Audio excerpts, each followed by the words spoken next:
शिमला नगर निगम चुनाव के लिए कल होने वाले मतदान से ठीक एक दिन पहले कांग्रेस और भाजपा के नेताओं में जुबानी जंग जारी है। पूर्व शहरी विकास मंत्री सुरेश भारद्वाज ने कांग्रेस पर आचार संहिता का दुरुपयोग करने का आरोप लगाया है। उन्होंने कहा कि चाहे कर्मचारियों को 3% दिए की नोटिफिकेशन हो या फिर एटिक में रहा, सरकार नगर निगम चुनाव जीतने के लिए आचार संहिता की धज्जियां उड़ा रही है। शिमला नगर निगम के चुनाव 2 मई को होने प्रस्तावित हैं। 2 मई को पोलिंग होगी और 4 मई को भारतीय जनता पार्टी भारी बहुमत से शिमला नगर निगम बनाएगी।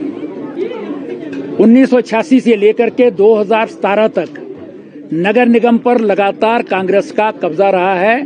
बीच के 5 सालों में सीपीआईएम के मेयर और डिप्टी मेयर भी जो हैं वो यहाँ पर रहे हैं। लेकिन शिमला में केंद्र सरकार के बहुत बड़े प्रोजेक्ट मिले, लेकिन उन पर कोई काम कभी किसी ने नहीं किया।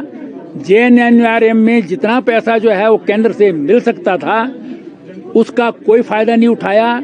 5 साल निकल गए, डीपीआर ही नहीं बना पाए और केवल पानी की जो एक भेजी थी उसका 156 करोड़ रुपया शिमला नगर निगम को मिला था, लेकिन उस पर काम नहीं हो पाया क्योंकि कांग्रेस और सीपीआईएम के मेयर डिप्टी मेयर में कन्फ्लिक्ट था। इस कारण से जो है वो पैसा वापस चला गया। जेएनएनयूआरएम के बाद जो है वो शिमला को स्मार्ट सिटी नरेंद्र मोदी जी द्वारा घोषित किया गया, लेकिन ये पहले घोषित किया जाना था। लेकिन उस समय के जो अर्बन डेवलपमेंट मिनिस्टर थे उन्होंने धर्मशाला को नगर निगम बना दिया।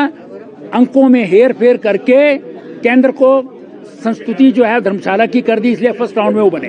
लेकिन हमको शिमला और कुल्लू को अमृत योजना मिली उस वक्त, और अमृत योजना में शिमला में बहुत बड़े बड़े काम आपके जो है जितने नाले थे वो चैनलाइज हुए, आपके ओवर ब्रिजेस बने, बहुत सारी जो है वो दूसरे जो डेवलपमेंटल काम थे वो उसमें हुए। उसके बाद स्मार्ट सिटी आदरणीय नरेंद्र मोदी जी ने हिमाचल को दिया और ये सारे देश के 100 शहरों में है, जिसमें 50% से जो है ये स्मार्ट सिटी बननी थी। लेकिन हिमाचल प्रदेश सरकार 50% नहीं दे पाती थी।